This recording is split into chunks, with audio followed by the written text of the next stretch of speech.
Hi guys, welcome back to my channel. Today I'm going to show you how you can turn on developer option on your Windows. So you can start by click on this Windows logo and click settings. Here you can try to jump into the system and try to find for developer option. The settings are intended for development use only. Click it.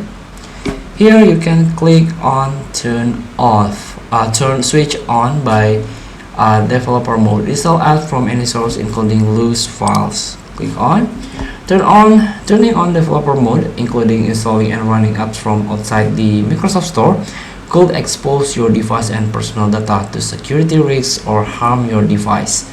So do it with your own risk. You can turn this on if you sure 100% want to use developer mode. So feel free to try. Thank you for watching. Don't forget to comment, like, and subscribe. Also click this button below. See you in the next video.